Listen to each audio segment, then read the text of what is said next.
Twitter coaching में आप सबका स्वागत है।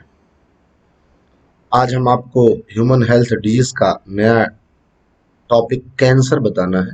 इससे पहले वाले लेक्चर में हम लोगों ने एड्स को कवर किया था। अभी हम लोग कैंसर को कवर करने चल रहे हैं। लेकिन बेटा उससे पहले ये कहना है कि प्लीज ट्विटर के चैनल को सब्सक्राइब करिए, शेयर करिए, ज़्यादा से ज़्यादा लाइक करिए प्लीज़ बेटा, क्योंकि आप जितना ज़्यादा सब्सक्राइब करोगे, जितना ज़्यादा इस चैनल को लाइक करोगे, उतना ज़्यादा और उतने अच्छे वे में हमारा मन भी करेगा बनाने के लिए और हमें भी उतनी ज़्यादा खुशी मिलेगी।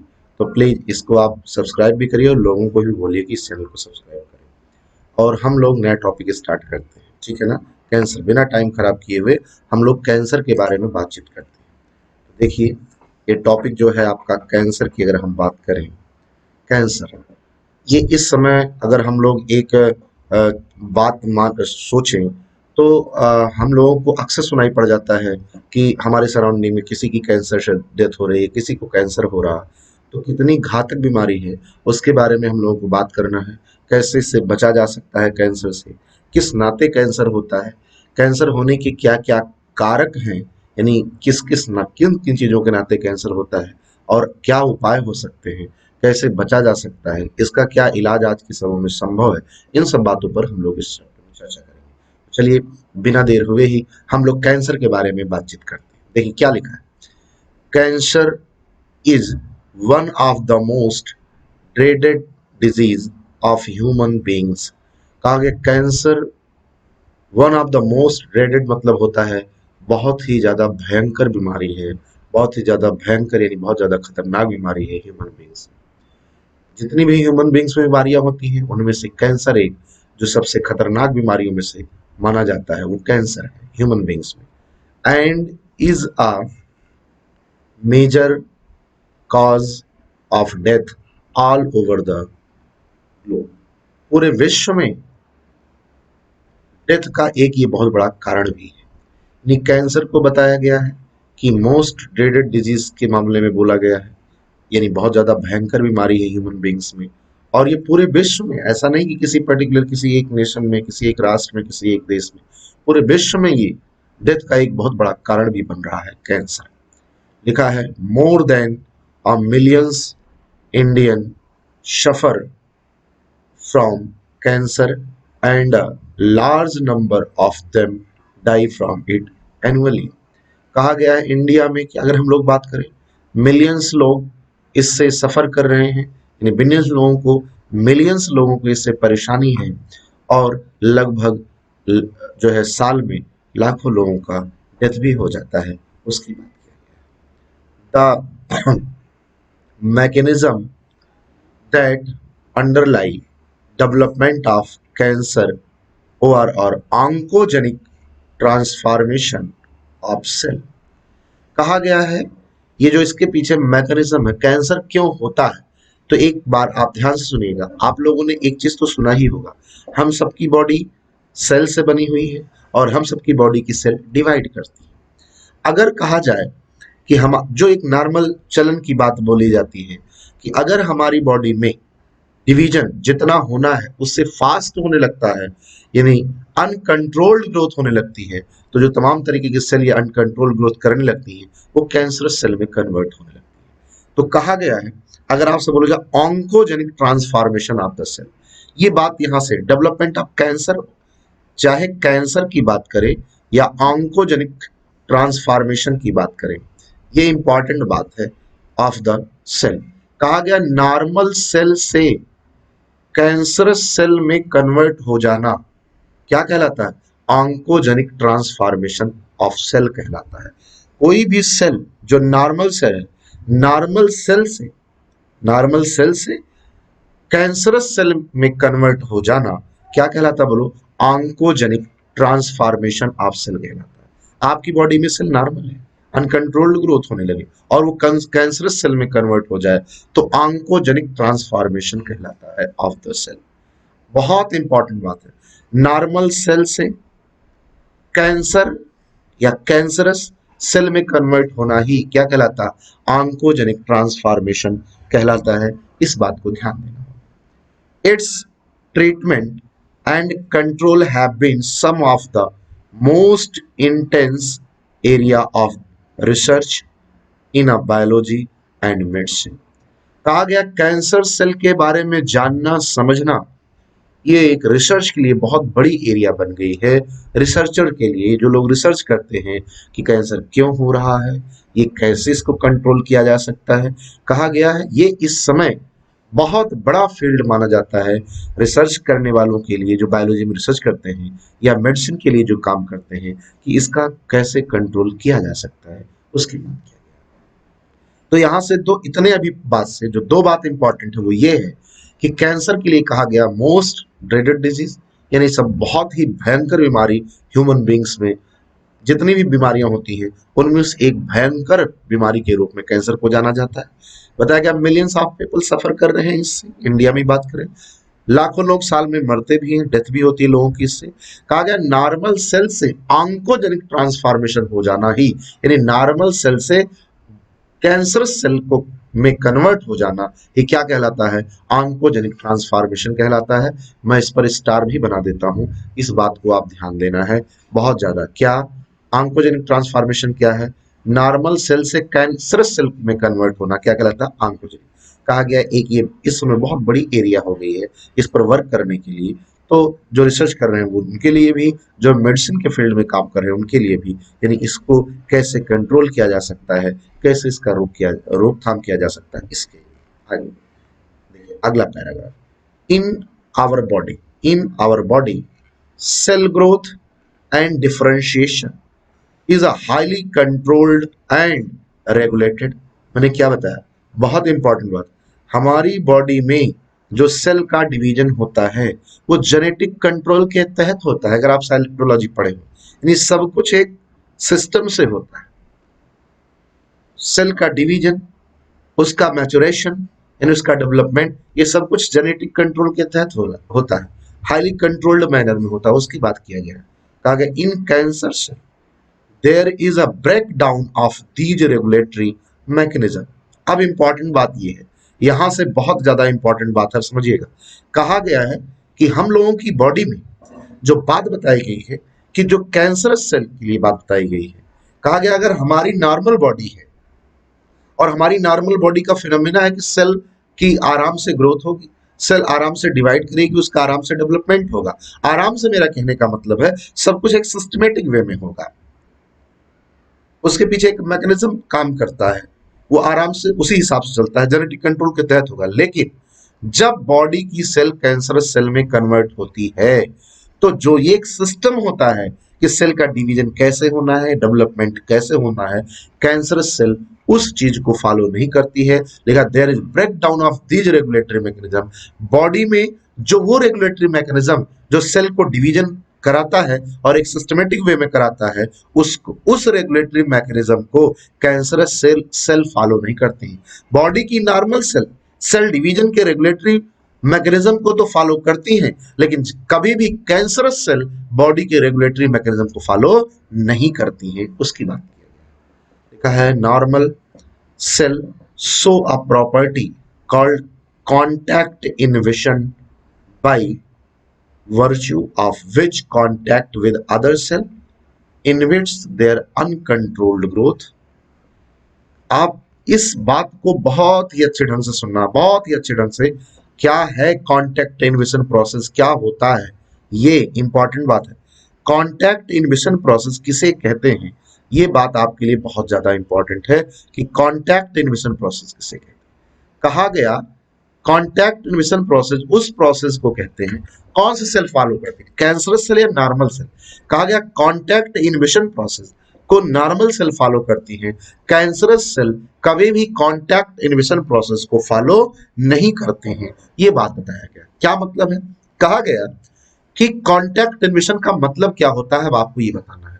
तो कॉन्टैक्ट इनहिबिशन का मतलब मेरा ये कहने से है कि कॉन्टैक्ट इनहिबिशन का मतलब है कि जब जो नॉर्मल सेल होती है वो दूसरी नॉर्मल सेल के जब संपर्क में आती है तो हमेशा और हमेशा अपना ग्रोथ एक सिस्टमेटिक वे में करती है। वो जो नॉर्मल सेल होती है और जो दूसरी नॉर्मल सेल होती है, दोनों के ग्रोथ के लिए स्पेस मिलता है, यानी कभी भी एक दूसरे को नॉर्मल सेल ग्रोथ से नहीं रोकती है, वो अपना भी ग्रोथ करती है और उनको भी स्पेस देती है कि वो भी आराम से ग्रोथ करें, उनका भी मैच्योरेशन हो, उनका भी प्रोलिफरेशन हो, वो भी डिवीजन में पार्टिसिपेट करें। ये नॉर्मल सेल की प्रॉपर्टी है और इसी को कहा जाता है कॉन्टैक्ट इन्वेशन प्रोसेस। लेकिन cancerous cell contact invasion process को फॉलो नहीं करता है। उसके पीछे का लॉजिक ये है कि कैंसरस सेल जिस भी सेल के संपर्क में होता है वो दूसरी सेल के जिस नॉर्मल सेल के संपर्क में होता है उससे इस बात से मतलब नहीं है कि उसका उस नॉर्मल सेल की ग्रोथ हो रही है या नहीं हो रही, डिवीजन हो रहा है या नहीं हो रहा, बस वो केवल अपनी ही ग्रोथ, वो ही अपनी ही डिवीजन बहुत फास्ट मैनर में करता रहता है। तो ये कहा गया है जब हम दूसरों का ध्यान नहीं रखें। अब बात समझिएगा, दूसरे दूसरे ढंग समझाने का प्रयास करें।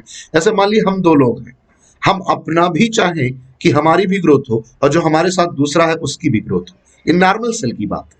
तो कहा जाएगा ये कॉन्टैक्ट इन्वेशन प्रोसेस को फॉलो कर रहे हैं।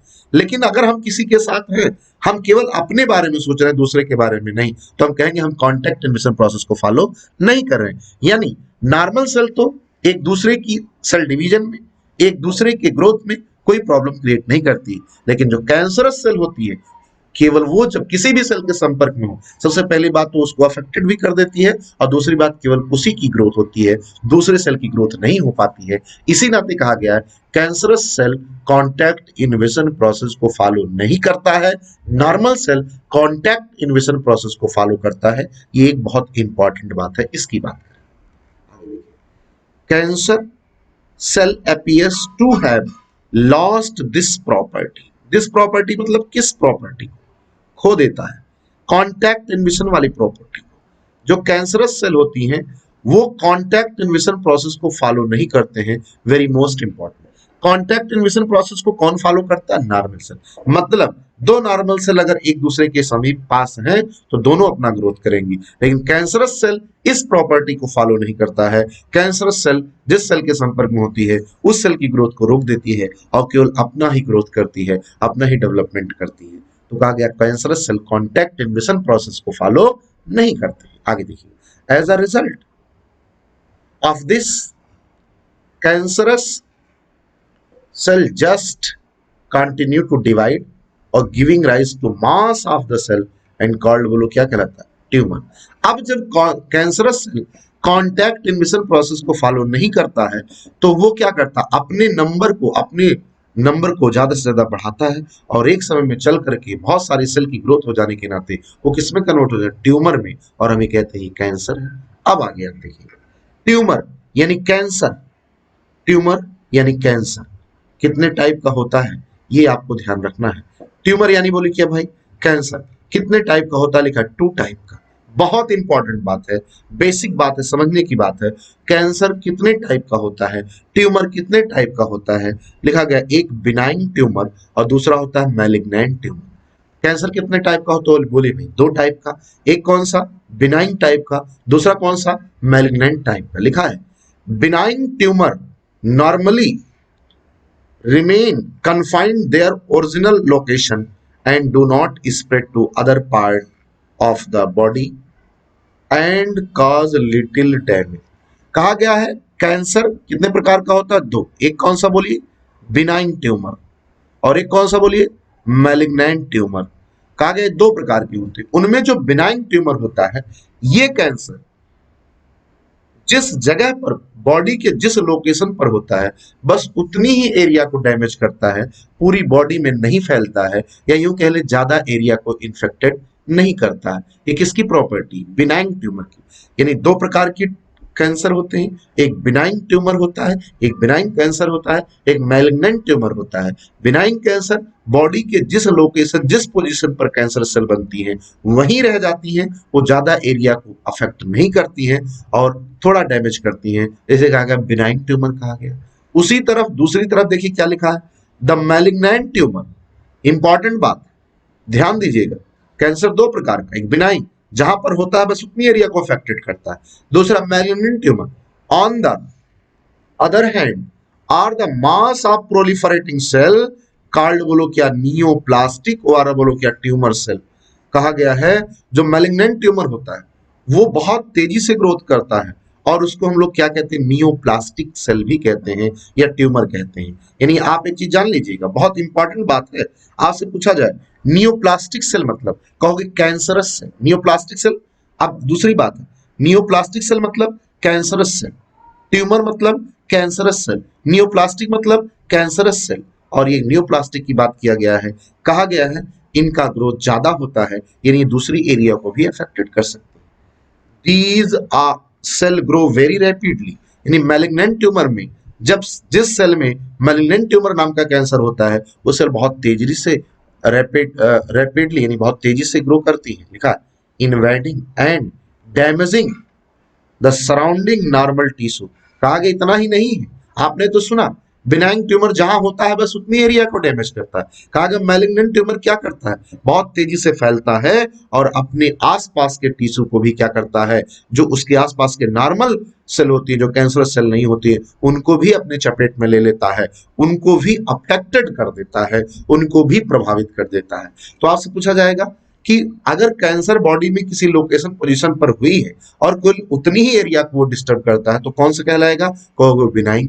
कहा गया मैलिग्नेंट ट्यूमर या नियोप्लास्टिक ट्यूमर, नियोप्लास्टिक को भी कैंसरस बोला जाता है। ये क्या करता है, ये जहां पर होता है वहां तो अफेक्टेड करेगा ही, ये अगल बगल के टिश्यू को भी क्या करना शुरू करता है, जो नॉर्मल टिश्यू अगल बगल के होते हैं उनको भी अफेक्टेड कर देता है। वो क्या कहलाता है, मैलिग्नेंट ट्यूमर कहलाता है। As these cell actively divide and grow, they also starve the normal cell by competing for vital nutrient। और इतना ही नहीं, मैलिग्नेंट ट्यूमर क्या करता है, जिस सेल के संपर्क में आता है उसका भी न्यूट्रिशन ले लेता है और उस नॉर्मल सेल क्या रह जाती है, स्टार मतलब भूखी रह जाती है। और वैसे भी फिर सेल क्या हो जाएगी, कमजोर हो जाएगी, तो कैंसरस सेल उसको और आसानी से चपेट में ले लेंगे। कहने का मतलब हमारी बॉडी में जो न्यूट्रिशन है, हमारी बॉडी के सभी सेल के लिए न्यूट्रिशन है, लेकिन मैलिग्नेंट ट्यूमर क्या करता है, ये मैलिग्नेंट ट्यूमर जिस टिश्यू के संपर्क में आता है, टिश्यू मतलब सेल के ग्रुप को कहते हैं, उस सेल को, उस टिश्यू को बॉडी से जो न्यूट्रिशन मिलना होता है वो नहीं मिल पाता है। वो कौन ले लेता है, मैलिग्नेंट ट्यूमर ले लेता है वो न्यूट्रिशन। और जो हमारी बॉडी की नॉर्मल सेल होती है वो स्टार मतलब भूखी रह जाती है, यानी न्यूट्रिशन नहीं मिलता है, तो वैसे भी उनको क्या हो जाती है, वो कमजोर हो जाती है और कैंसर सेल उनको अपने चपेट में तब और आसानी से ले लेती है। उसकी क्या है, सेल स्लॉक, बहुत इंपॉर्टेंट बात। Form such tumour research such tumor sorry reach distant site through, बोलो क्या, ब्लड सर्कुलेशन। ये SLOUGHED स्लॉक मतलब होता है जो कैंसरस सेल होती है उनकी बात। From such tumour reach distant site through blood, ये जो होती है ब्लड के थ्रू, जो कैंसर सेल से अफेक्टेड है वो ट्यूमर ब्लड के थ्रू दूसरी जगहों पर भी, बॉडी के दूसरे साइड पर भी क्या होते बोलो, पहुंच जाते हैं। And wherever they get locked, वहां वो इकट्ठा हो जाते हैं इन द बॉडी और they start a new tumour there. कहा गया है ये वहां पर नई ट्यूमर बनाना शुरू कर देते हैं। अब ध्यान से सुनिएगा सर, दिस प्रॉपर्टी, ये प्रॉपर्टी क्या कहलाती, मेटास्टेसिस, वेरी मोस्ट इंपॉर्टेंट। और वो क्या मेटास्टेसिस किसे कहते हैं। अब ध्यान देंगे, कैंसर कितने प्रकार का, दो, एक बिनाइन ट्यूमर, एक मैलिग्नेंट ट्यूमर। बिनाइन ट्यूमर के लिए क्या कहा गया, ये जहां पर होता है बॉडी की जिस लोकेशन पोजीशन पर, उसी एरिया को अफेक्टेड करता है, ये उतनी ही एरिया को अफेक्टेड करता है। लेकिन मैलिग्नेंट ट्यूमर तो जहां होता है उसको अफेक्टेड करता ही करता है, सराउंडिंग के टिश्यू को भी अफेक्टेड कर देता है, कैंसर सेल में कन्वर्ट कर देता है। बहुत तेजी से मैलिग्नेंट ट्यूमर की जो सेल होती है बहुत तेजी से अपना ग्रोथ करती है, बहुत तेजी से बॉडी में फैलती है, अगल बगल के टिश्यू को भी डैमेज कर देती है और इतना तेजी से ग्रो करती है कि नॉर्मल सेल को न्यूट्रिशन भी नहीं ले पाता, उसके हिस्से का भी फूड ले लेती है मैलिग्नेंट ट्यूमर, उनका न्यूट्रिशन, तो वैसे भी कमजोर हो जाएंगे और उनको आसानी से अफेक्टेड कर लेंगे।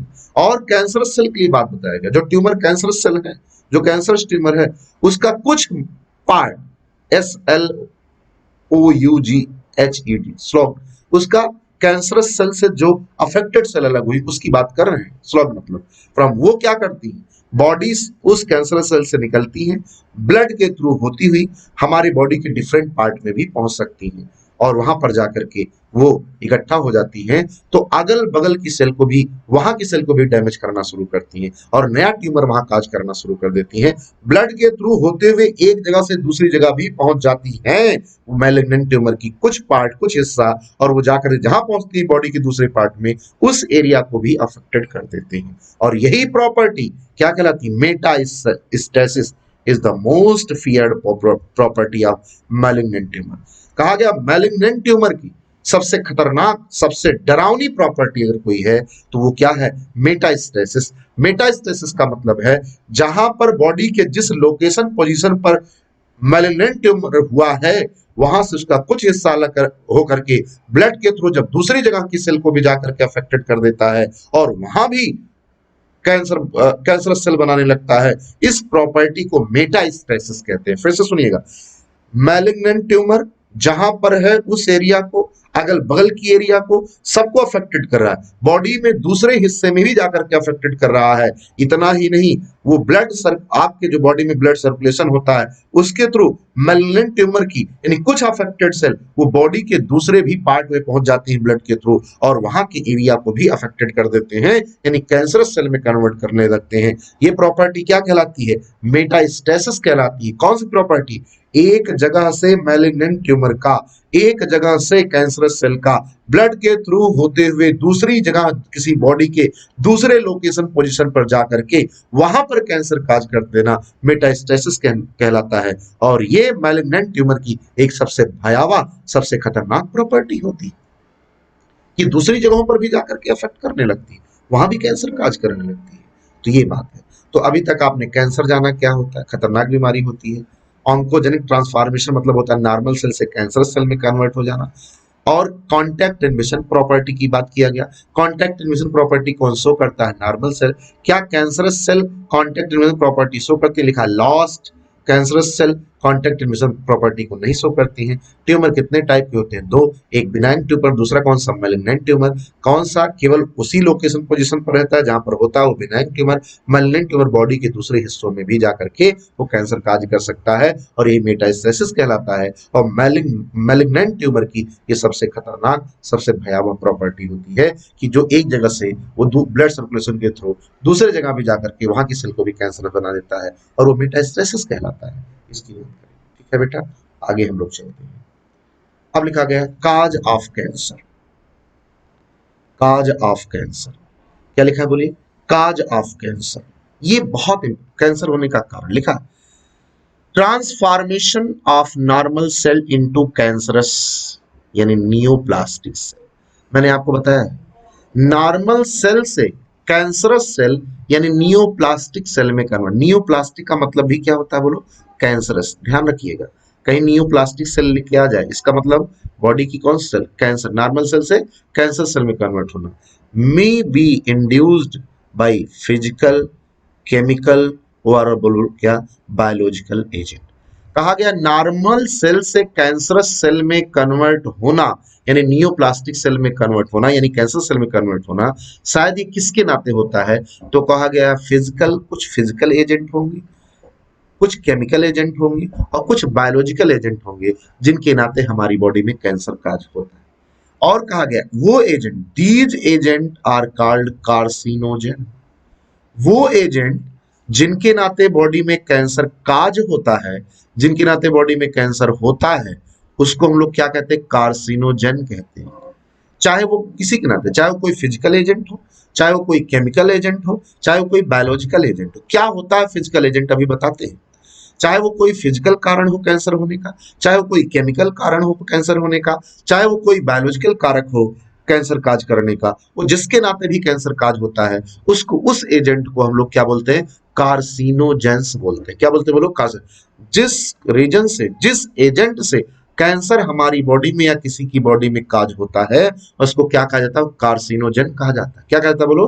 कार्सिनोजेन कहा जाता है। अब फिजिकल एजेंट किसे माना? लिखा है आयोनाइजिंग रेडिएशन। इंपॉर्टेंट बात है भैया, बहुत इंपॉर्टेंट बात है। Ionising radiation like X rays and बोलो क्या?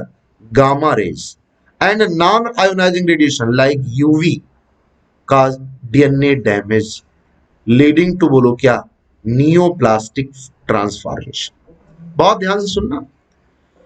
कहा गया है रेडिएशन के नाते हमारी बॉडी में या किसी की भी बॉडी में जो तमाम तरीके की हार्मफुल रेज आ रही हैं, उनके नाते या तमाम तरह की जो हार्मफुल रेज को फेस करते हैं लोग, उनके नाते अगर बॉडी में कैंसर काज हो रहा है तो उसको हम लोग कहते हैं फिजिकल एजेंट।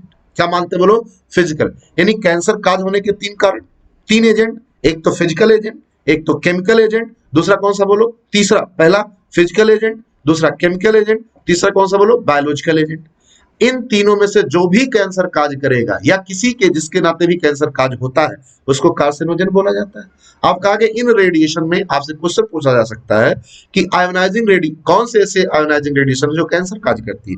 तो आयोनाइजिंग रेडिएशन में हम लोग एक्सरेज और गामा रेज को इंक्लूड करते हैं। नॉन आयोनाइजिंग रेडिएशन में किसे कहते हैं? यूवी रेज को कहते हैं। बहुत इंपॉर्टेंट है। आयोनाइजिंग रेडिएशन जिसके नाते कैंसर काज होता है वो कौन है? एक्सरेज और गामा रेज। इंपॉर्टेंट है, भैया बता दे रहे हैं, मोस्ट इंपॉर्टेंट ये बात है, आपको ये याद रखना पड़ेगा। और नॉन आयोनाइजिंग रेडिएशन में कौन आता है? यूवी। वो क्या करते हैं? डीएनए में डैमेज काज करते हैं, जिससे वो किस में कन्वर्ट हो जाता है? बोलो, न्यूप्लास्टिक ट्रांसफॉर्मेशन। न्यूप्लास्टिक मतलब कैंसर सेल में कन्वर्ट हो जाता है। आगे वो केमिकल एजेंट कौन है जिसके नाते कैंसर काज होता है? लिखा है, अगला पॉइंट इंपॉर्टेंट है, ध्यान दीजिएगा। लिखा द केमिकल एजेंट या केमिकल कार्सिनोजन जिसके नाते कैंसर होता है उससे कार्सिनोजन कहते हैं। The chemical carcinogen present in, बोलो कहा? tobacco smoke have been identified as a major source of lung cancer। अब देखना, टोबैको स्मोक को केमिकल कार्सिनोजन माना जाता है। टोबैको स्मोक को केमिकल कार्सिनोजन माना जाता है। और वो कौन सा कैंसर काज करते हैं? Tobacco smoke, lung cancer. अगर कभी भी आपसे पूछा जाए लंग कैंसर किस एजेंट के नाते काज हो रहा है, पहली बात क्वेश्चन सुनिए, किसी प्रकार से फिजिकल, केमिकल, बायोलॉजिकल, तो कहोगे केमिकल कार्सिनोजन के नाते लंग कैंसर काज होता है। और लंग कैंसर के लिए मेनली कौन इंपॉर्टेंट है? तंबाकू का धुआं, टोबैको स्मोक के कारण बताया गया है लंग कैंसर काज होता है। टोबैको स्मोक के कारण लंग कैंसर काज होता है। और टोबैको स्मोक को बेटा कौन से एजेंट में रखा गया? फिजिकल, केमिकल या बायोलॉजिकल? तो कहोगे इसको केमिकल एजेंट में रखा गया। केमिकल कार्सिनोजन कौन है? Tobacco smoke. आगे देखिए, कैंसर काजिंग वायरस, अगला और भी इंपॉर्टेंट, अगली बात और भी important. Cancer causing virus called oncogenic virus have gene called, बोलो क्या? Viral oncogene. अब कहा गया है वो बायोलॉजिकल एजेंट कौन है जिसके नाते कैंसर?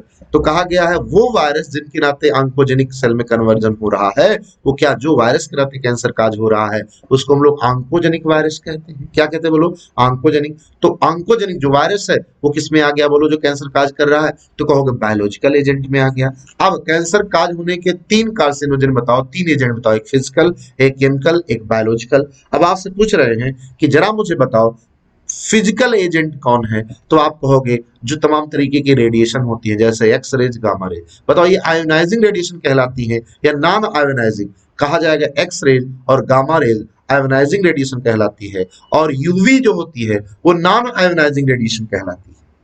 ठीक है ना? अब कहा गया केमिकल एजेंट बताओ जिसके नाते कैंसर काज होता है? टोबैको स्मोक को माना गया। और उससे क्या काज होता है? Lung cancer. अब कहा गया बायोलॉजिकल एजेंट बताओ, तो कहा गया वो वायरस जो ऑन्कोजन नॉर्मल सेल को ऑन्कोजेनिक सेल में कन्वर्ट कर देता है, वो क्या कहलाता है? वो वायरस बायोलॉजिकल एजेंट कहलाता है। का कैंसर काजिंग वायरस कॉल्ड क्या? Oncogenic virus. और ये किसमें आएगा बोलो? बायोलॉजिकल एजेंट में आएगा। Have gene called viral oncogenic. Further more several gene called, बोलो क्या? सेलुलर ऑन्कोजीन, सी ऑन्कोजीन कहा गया। ORR बोलो क्या? Proto oncogene. कहा गया जो हमारी बॉडी में तमाम तरीके की सेल होती हैं उसको सेवरल जो जीन होती है सेलुलर ऑन्कोजीन कहा जाता है। लेकिन जो प्रोटो ऑन्कोजेनिक सेल होती हैं, जो प्रो मतलब पहले, ऑन्कोजेनिक मतलब कैंसर काज होने से पहले की सेल, यानी नॉर्मल सेल कहलाती हैं। यानी आपसे पूछा जाएगा सी ऑन्क, इंपॉर्टेंट बात है। सी ऑन्क में बार बार बोलो प्लीज मेरे बेटा, इसको ध्यान से सुनना आप लोग। सी ऑन्क क्या कहलाएगा? नॉर्मल सेल कहलाएगा। क्या कहलाएगा बोलो? सी ऑन्क कहां प्रेजेंट होते हैं? तब नॉर्मल सेल की बात करते हैं तो सी ऑन्क या proto oncogene have been identified in normal cell, लिखा है हैव बीन आइडेंटिफाइड, बोलो क्या मेरे बेटा? नॉर्मल। सी ऑन्क, प्रोटो ऑन्कोजिन किस में आते हैं? नॉर्मल सेल में आते हैं। विच when activated under certain condition, could lead बोलो क्या, ऑन्कोजेनिक ट्रांसफॉर्मेशन ऑफ द बोलो क्या सेल। तो आपसे पूछा जाएगा एक है सी ऑन्क, कौन सा, सी ऑन्क, तो ये क्या होगा बोलो बेटा मेरे, नॉर्मल। सी ऑन्क क्या कहलाएगा बोलो मेरे बेटा, नॉर्मल कहलाएगा। क्या कहलाएगा, नॉर्मल, नॉर्मल कहलाएगा। और एक होगा बोलो वी ऑन्क, ये वो वायरस जो कैंसर काज करते हैं, क्या कहलाएगा बोलो, V onc, V onc, O N C, ये क्या कहलाएगा मेरे बेटा, कैंसरस सेल कहलाएगी। क्या कहलाएगी बोलो, कैंसरस सेल कहलाएगी, ये कैंसर वाली सेल कहलाएगी, कैंसर वाली, क्या, कैंसर वाली सेल कहलाएगी, कैंसरस सेल कहलाएगी, कैंसर सेल कहलाएगी। अब आपको ध्यान दें, C onc normal cell, V onc cancer cell. C onc मोरे बेटा बोलो कैसा है, वी ऑन्क कैंसर सेल कहलाएगी, ठीक है ना। इसके बाद अब आगे ध्यान से देखिएगा, आपसे तमाम सारी चीजें पूछी गई, कैंसर काज होने का कारण क्या है, तो आपने कहा है कि कुछ एजेंट के नाते कैंसर काज होता है, उस एजेंट को क्या कहते हैं, कार्सिनोजेन। नाम बताइए क्या है, तो एक फिजिकल एजेंट हो सकता है, केमिकल एजेंट हो सकता है, बायोलॉजिकल एजेंट हो सकता है। फिजिकल एजेंट में कौन आता है, कहा गया एक्स रेज, गामा रेज और UV rays. X rays gamma rays ionising radiation कहलाती हैं और UV rays non ionising radiation कहलाता है। अब आपसे पूछा है केमिकल कार्सिनोजन कौन कहलाता है, टोबैको स्मोक कहलाता है, क्या काज करता है, लंग कैंसर। और आपसे पूछेगा बायोलॉजिकल एजेंट में जिस वायरस के नाते सेल ऑन्कोजेनिक सेल में कन्वर्ट हो जाती है उसको वी ऑन्क कहते हैं, जो वायरस के नाते हो रही है तो उसको हम लोग कहते हैं वो बायोलॉजिकल एजेंट कहलाता है। एक होता है सी ऑन्क यानी प्रोटो ऑन्कोजिन, तो कहा जाएगा सी ऑन्क जो होता है वो नॉर्मल सेल होती है और वी ऑन्क जो होती है कौन सी सेल होती है, कैंसर सेल होती है। प्लीज मेरे बेटा इसको आप ध्यान रखिएगा। आगे, cancer detection and diagnosis, very most important. कैसे कैंसर का पता लगाते हैं, कैसे इसको डायग्नोस करते हैं, इसकी बात किया गया है। देखा, early detection of cancer is essential as it allows the disease to be treated successfully in many cases। कहा गया है अगर कैंसर को अर्ली एज में देख लिया जाए, समझ लिया जाए, जान लिया जाए तो बहुत सारे कैंसर के केस को आसानी से ट्रीट किया जा सकता है। Cancer detection is based on, अब इंपॉर्टेंट बात है, कैंसर का पता लगाने के लिए किस किस बातों पर बेस्ड होता है, एक तो बायोप्सी कर सकते हैं एंड दूसरा हिस्टोपैथोलॉजिकल स्टडी कर सकते हैं ऑफ द टिश्यू एंड अगला क्या है बोलो, क्या कहा गया है, blood and bone marrow test के द्वारा for increase cell count in the case of the leukaemia. Leukaemia के केस में बताया गया है ब्लड बोन मैरो टेस्ट करा करके वहां इंक्रीज सेल को काउंट किया जा सकता है, बायोप्सी कराया जा सकता है, टिश्यू की स्टडी किया जा सकता है। सेल का थोड़ा सा छोटा पार्ट लेकर के जब डॉक्टर टेस्ट के लिए भेजते हैं बायोप्सी कहलाता है। टिश्यू की स्टडी करके ब्लड में बढ़े हुए सेल इंक्रीज जो सेल हुई है उनका ध्यान दे करके उसको हम लोग कर सकते हैं। तो study of tissue, blood bone marrow test करके उन सबको करके हम लोग ये सब कैंसर का डिटेक्शन का पता लगा सकते हैं। आगे, in biopsy a piece of suspected tissue, कहा गया बायोप्सी किसे कहते हैं, जिस जगह पर ये आशा व्यक्त की जा रही है, या ये आशा कहना ठीक नहीं होगा, जिस जगह पर ये शंका व्यक्त की जा रही है कि इस पर्टिकुलर जहां कैंसर सेल हो सकती है उसको हम लोग उसका थोड़ा सा हिस्सा कट करते हैं into thin section and is stained and examined under the microscope, उसको कहा गया है बोलो हिस्टोपैथोलॉजिकल स्टडी कर लेते हैं भाई, बोलो क्या, पैथोलॉजिस्ट के द्वारा, तो उससे भी पता लगाया जा सकता है। टेक्निक लाइक रेडियोग्राफी, रेडियोग्राफी जिसका यूज ऑफ एक्सरे, जिसमें क्या रहता है, सीटी कंप्यूटेड टोमोग्राफी, एमआरआई का full form magnetic resonance imaging are very useful to detect cancer of the internal organ. Important बात, बहुत इंपॉर्टेंट बात, कहा गया है अगर आपसे पूछा जाए कि अगर किसी इंटरनल ऑर्गन में कैंसर की संख्या व्यक्त की जा, कैंसर की संख्या कैंसर होने की शंका व्यक्त की जाए तो उसके लिए कौन सा टेस्ट कहा जाता है, टेक्निक लाइक रेडियोग्राफी कराइए यानी एक्सरे कराइए, सीटी यानी कंप्यूटेड टोमोग्राफी कराइए और एमआरआई कराइए, मैग्नेटिक रेजोनेंस इमेजिंग कहा गया है, इमेज के द्वारा टेस्ट किया जाता है, एमआरआई कहलाता है। उसमें पूछा जाता है कि सबसे ये किस चीज के लिए ये तीनों कहाँ के डिटेक्ट करने के लिए तीनों का वो किया जाता है। तो कहोगे इंटरनल ऑर्गन में अगर पता लगाना हो कैंसर है तो इसका यूज करके हम इंटरनल ऑर्गन का पता लगा सकते हैं। कहा गया सबसे सेफेस्ट मेथड कौन है, very most important, internal organ में कैंसर पता लगाने का सबसे सेफेस्ट मेथड कौन है मेरे बेटा, कहोगे एमआरआई। क्या है बोलो, एमआरआई। आगे, computed tomography use X-ray to generate a three-dimensional image of the internal of an object। जो इंटरनल ऑब्जेक्ट है इसके थ्रू हम थ्री डायमेंशनल इमेज बनाकर उसको देख लेते हैं। MRI use strong magnetic field and बोलो क्या, non ionising radiation to accurately detect pathological and बोलो क्या, physiological change in the living tissue. आगे एमआरआई के द्वारा स्ट्रॉन्ग मैग्नेटिक फील्ड जनरेट करके, नॉन आयोनाइजिंग रेडिएशन को जनरेट करके ये बता देखा जा सकता है कि क्या उस इंटरनल ऑर्गन में, क्या टिश्यू के लेवल पर, क्या उसके फिजियोलॉजी के लेवल पर चेंज आ रहा है, उसके थ्रू हम देख करके पता लगा सकते हैं। उसकी बात किया गया इंटरनल ऑर्गन के लिए टेस्ट जानने के लिए कि वहां पर कैंसर है या नहीं, कौन सा मेथड अप्लाई किया जाता है, और उसमें सबसे सेफेस्ट मेथड कौन है, एमआरआई है। उसकी बात किया गया।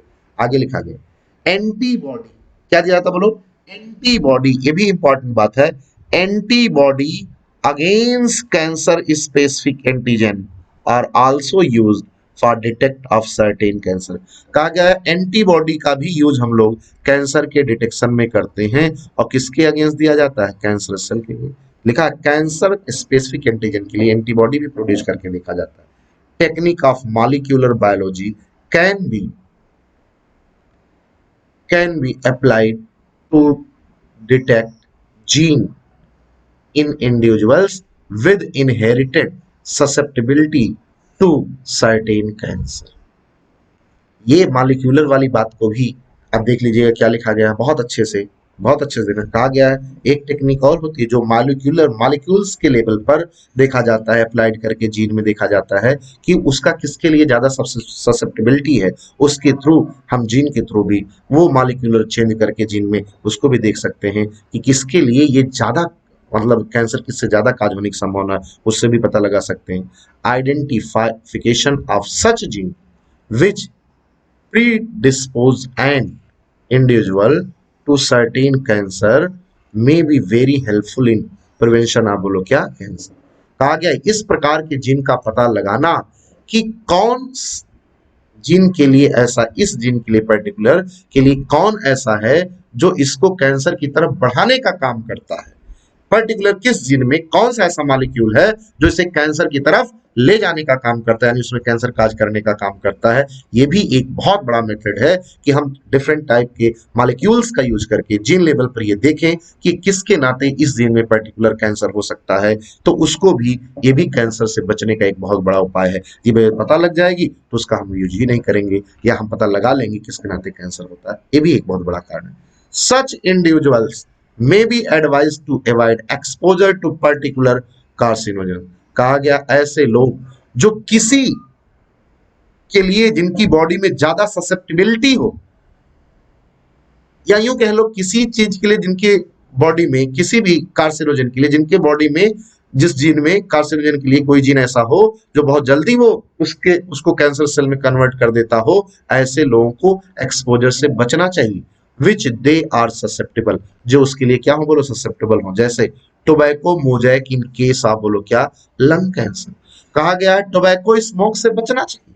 क्यों? क्योंकि जब ये बात पता है कि इसके केमिकल से लंग कैंसर काज हो सकता है, तो ऐसे लोग जिनके जीन में ये ससेप्टेबिलिटी हो कि अगर वो टोबैको स्मोक लेंगे तो उनमें कैंसर काज हो सकता है, तो उन लोगों को एक्सपोजर से बचना चाहिए। एक एग्जांपल दिया गया जैसे टोबैको स्मोक से उनको बचना चाहिए, कि टोबैको स्मोक लंग कैंसर काज होने का एक बहुत बड़ा कारण है। इसकी बात किया गया, मेरी बात समझिएगा। मॉलिक्यूलर जीन की जो बात किया गया, इनहेरिटेड करके इस बात का पता लगाया जा सकता है कि ये जीन किस चीज के लिए ज्यादा ससेप्टेबल है और किस केस में ये कैंसर सेल में कन्वर्ट हो सकता है। तो ऐसे मॉलिक्यूल्स का पता लगा करके उनको हम कैंसर से बचाव किया जा सकता है। और कहा गया ऐसे लोग जिनमें ये बात पता हो कि पर्टिकुलर किस चीज के नाते में कैंसर की संभावना बढ़ सकती है, उनको एक्सपोजर से क्या होना चाहिए, वो लोग बचना चाहिए, ताकि उनको इस प्रकार की कार्सिनोजन से वो बच पाए जो कैंसर काजिंग हो। जैसे टोबैको स्मोक से ऐसे लोग जिन में ये ससेप्टेबिलिटी हो कि वो आसानी से कैंसर सेल में कन्वर्ट हो जाते हैं और पर्टिकुलर इस मॉलिक्यूल के नाते वो हो जाते हैं, तो ऐसे लोगों को बहुत और सारी चीजों से भी अवॉइड करना चाहिए, उनमें कैंसर काज होने के चांसेस ज्यादा रहते हैं। जैसे tobacco smoke in case of lung cancer, उसकी बात किया गया। आगे देखिएगा। और ट्रीटमेंट ऑफ कैंसर, कैंसर का ट्रीटमेंट क्या है? कहा गया the common approach for treatment of cancer is, बोलो आर, बोलो क्या, सर्जरी, रेडिएशन थेरेपी, और बोलो क्या दिया जाता है, इम्यूनोथेरेपी। ट्रीटमेंट ऑफ कैंसर के केस में सर्जरी किया जाता है, रेडिएशन थेरेपी दिया जाता है, इम्यूनोथेरेपी दिया जाता है। इंपॉर्टेंट बात है मेरे बेटा, इस बात का आपको ध्यान रखना होगा। ट्रीटमेंट ऑफ कैंसर में सर्जरी भी किया जाता है, रेडिएशन थेरेपी भी दिया, इम्यूनोथेरेपी भी दिया जाता है। In radiation therapy tumour cell are irritated lethally, taking proper care of the normal tissue surrounding the tumour mass. कहा गया जब रेडिएशन थेरेपी दिया जाता है तो जो कैंसरस सेल होती हैं वो तो कैंसरस सेल के लिए उनको रेडिएशन दिया ही जाता है कि उनको डिस्ट्रॉय किया जाए। उसमें क्या होता है, अगल बगल की उसके जो रेडिएशन होता है, रेडिएटेड होते हैं वो लिथली, वो अगल बगल की सेल को भी क्या कर सकते हैं, वो लोग डैमेज कर सकते हैं। तो उसको ध्यान में रख करके रेडिएशन थेरेपी देना होता है। भाई रेडिएशन दिया हमने कैंसर सेल को मारने के लिए, लेकिन जो उसके अगल बगल की सेल हैं वो नॉर्मल सेल है तो वो भी तो थोड़ा मर सकती है। भाई आपने आतंकवादी मारना है, आपने गोली चलाया, बम गोला दागा, जरा मुझे तो थोड़ा बहुत तो नुकसान अगल बगल सेल का हो सकता है। तो कहा गया इस बात का ध्यान रखा जाता है, ध्यान देना पड़ता है। Several chemotherapeutic drug are used to kill cancerous cell. कहा गया बहुत सारी कीमोथेरेप्टिक ड्रग भी यूज की जाती है कैंसरस सेल को मारने के लिए। Some of these are specific for particular tumour. कुछ स्पेसिफिक, जो कुछ ड्रग ऐसी होती हैं जो पर्टिकुलर किसी एक फिक्स कैंसर सेल को मारने के लिए ही दी जाती हैं। Majority of drug have side effect. कहा गया है बहुत सारी ड्रग का, कैंसर वाली जो ड्रग दी जाती है, मेडिसिन दी जाती है, उसका साइड इफेक्ट भी देखने को मिलता है। जैसे हेयर लॉस हो जाता है, एनीमिया, ब्लड की कमी हो जाती है। ये तमाम तरीके के साइड इफेक्ट हैं अगर किसी की बॉडी में कैंसर है और उसको मारने के लिए ड्रग चलाई जाती है तो दिया जाता है। तो most cancer are treated by, important है most cancer are treated by combination of surgery. ज्यादातर कैंसर को किस कॉम्बिनेशन के हिसाब से ट्रीट किया जाता है, डील किया जाता है, सर्जरी, रेडियोथेरेपी एंड बोलो क्या, कीमोथेरेपी के हिसाब से। ये इंपॉर्टेंट बात है। Tumour cell have been shown to avoid detection and destruction by immune system.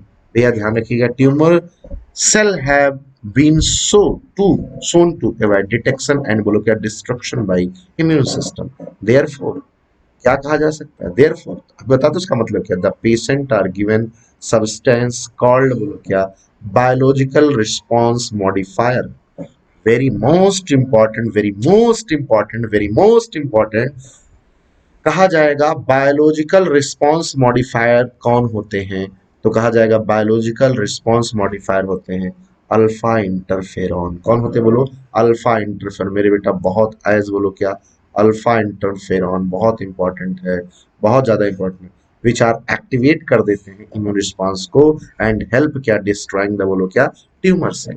कहा गया है कि ट्यूमर सेल वो प्रॉपर्टी शो करती है, वो डिटेक्शन के लिए और डिस्ट्रक्शन के लिए इम्यून सिस्टम क्या हो जाता है, वो सपोर्ट नहीं करता है।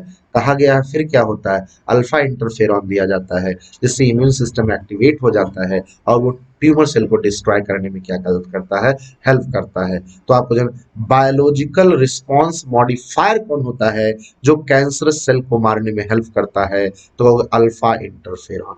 बायोलॉजिकल रिस्पॉन्स मॉडिफायर कौन होता है जो कैंसर सेल को मारने में हेल्प करता है, कहोगे अल्फा इंटरफेरॉन होता है, जो इम्यून सिस्टम को क्या करता है, एक्टिवेट करता है और जिससे ट्यूमर सेल को क्या किया जा सकता है, डिस्ट्रॉय किया जा सकता है। ये बहुत ज्यादा इंपॉर्टेंट है।